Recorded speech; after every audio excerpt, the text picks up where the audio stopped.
전쟁에서 파괴를 위해 쓰이던 도구가 예술을 창조하는 도구가 될 수 있을까요? 좀처럼 상상하기 힘든 이야기죠. 오늘은 2차 세계대전의 폭격 조준기를 이용해서 놀라운 예술 작품을 만들어낸 한 예술가, 데즈먼드 폴 헨리의 기막힌 이야기를 들려드릴까 합니다. 자, 본격적인 이야기에 앞서서 간단한 퀴즈 하나 내볼게요. 지금 화면에 보이는 이 두 가지, 과연 어떤 공통점이 있을까요? 딱 보기에는 전혀 아무런 관련도 없어 보이죠? 왼쪽은 아주 복잡하고 아름다운 추상화고요. 오른쪽은 2차 세계대전 때 쓰였던 군사 장비니까요. 그런데 만약 제가 이 군사 장비로 저 예술 작품을 만들었다고 하면 믿으시겠어요? 이 말도 안 되는 조합을 현실로 만든 중심에는 바로 우리가 오랫동안 잊고 지냈던 한 천재 예술가가 있었습니다.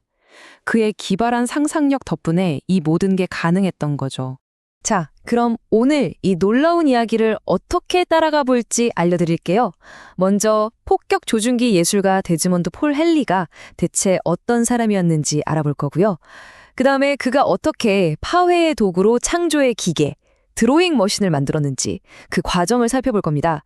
그리고 그 기계가 만들어낸 새로운 예술, 또 그가 얼마나 시대를 앞서갔는지, 그리고 마침내 그의 유산이 어떻게 다시 빛을 보게 되었는지 차근차근 따라가 보겠습니다. 그럼 첫 번째 이야기부터 시작하죠. 컴퓨터 아트의 역사 속에서 거의 잊혀질 뻔했던 이름, 데즈먼드 폴 헨리를 지금부터 만나보시죠. 데즈먼드 폴 헨리는 1921년 영국에서 태어났습니다. 직업이 좀 특이하죠? 철학자이면서 동시에 예술가였어요. 맨체스터 예술대학에서 30년 넘게 강사로 일했는데요. 바로 이 시기에 정말 아무도 생각 못했던 실험을 시작합니다. 바로 기계를 이용해서 예술 작품을 만드는 거죠. 덕분에 그는 영국 최초의 기계 생성 예술가, 즉 컴퓨터 아티스트 중 한 명으로 역사에 기록됩니다. 여러분, 1960년대 미술계를 한번 떠올려 보세요. 앤디 워홀의 팝아트나 미니멀리즘 같은 것들이 대세였죠. 대부분의 예술가들이 캔버스랑 물감으로 작업할 때 헨리는 완전히 다른 길을 갔던 겁니다. 기계나 알고리즘을 예술에 끌어들이려는 시도 자체가 전 세계적으로도 정말 드물었거든요. 그러니까 그의 실험은 그야말로 혁명적이고 또 시대를 엄청나게 앞서간 시도였던 셈이죠. 자, 그럼 가장 궁금한 부분이죠. 그는 대체 어떻게 군대에서 쓰던 고무를 가지고 예술 작품을 만드는 기계로 바꿔놓을 수 있었을까요? 바로 이겁니다. 이게 바로 헨리가 만든 드로잉 머신이에요. 지금 봐도 꽤 복잡해 보이죠? 근데 정말 놀라운 건 이 기계의 심장 역할을 하는 핵심 부품이 전쟁 끝나고 고철 취급받으면서 헐값에 팔리던 폭격 조준기였다는 사실입니다. 그 발명 과정을 보면 정말 기가 막힙니다. 일단 군수품 시장에서 폭격 조준기를 구해와요. 그리고 그 안에 있는 복잡한 기계 장치들을 뜯어보고 연구해서 자신만의 방식으로 해킹하고 개조합니다. 그리고는 움직이는 부분에 펜을 매달아 놓는 거죠. 그러면 기계가 정밀하게 계산하면서 만들어내는 그 예측 불가능한 움직임들이 모여서 세상에 단 하나밖에 없는 멋진 그림을 그려내는 겁니다. 정말 대단하죠?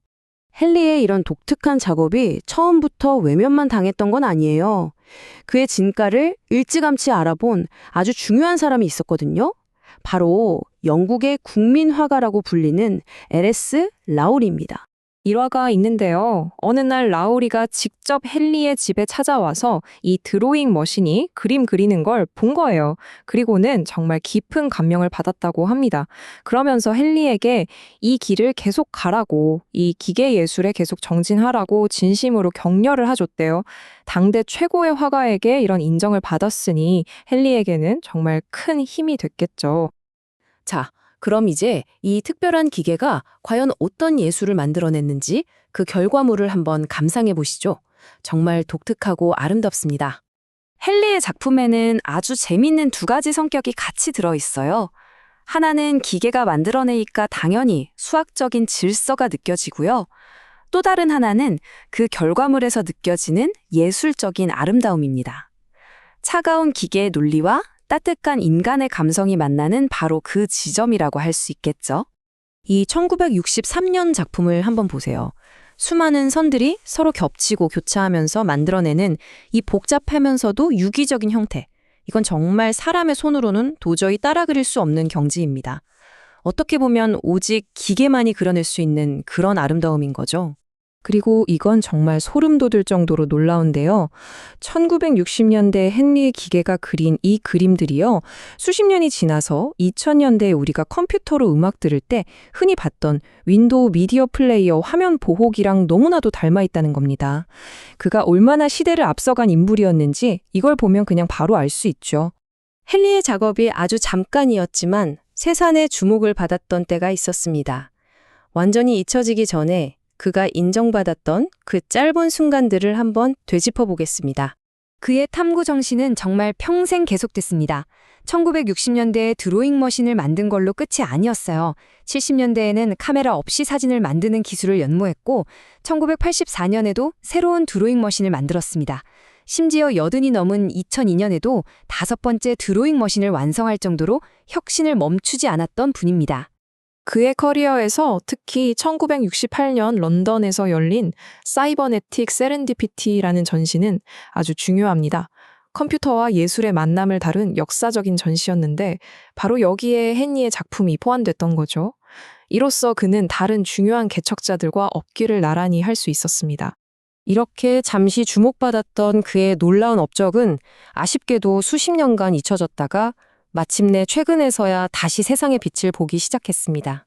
특히 2023년은 헨리 재발견의 해라고 할 만합니다.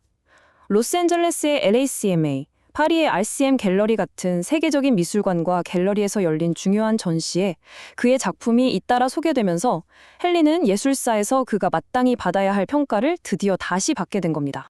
이 도표를 보면 모든 게 명확해집니다. 1960년대 헨리의 기계예술에서 시작된 흐름이 쭉 이어져서 초기 컴퓨터 아트, 알고리즘 아트를 거쳐서 바로 오늘날 우리가 열광하는 AI 아트에까지 직접적인 영향을 미쳤다는 걸 한눈에 볼 수 있죠. 그는 말 그대로 이 분야의 뿌리 같은 존재인 겁니다. 1971년 또 다른 컴퓨터 아트의 선구자였던 헤르베르트 프랑케가 헨리의 작품을 보고 이런 말을 남겼습니다. 드로잉 머신이 이 그림들을 그렸다는 건 도저히 믿을 수가 없다. 50년도 더 지난 말이지만 이 한마디는 헨리의 작품이 오늘날 우리에게 던지는 경이로움과 질문을 그대로 담고 있는 것 같습니다. 과연 기계는 예술을 할 수 있을까요? 그리고 그 예술의 본질은 대체 무엇일까요?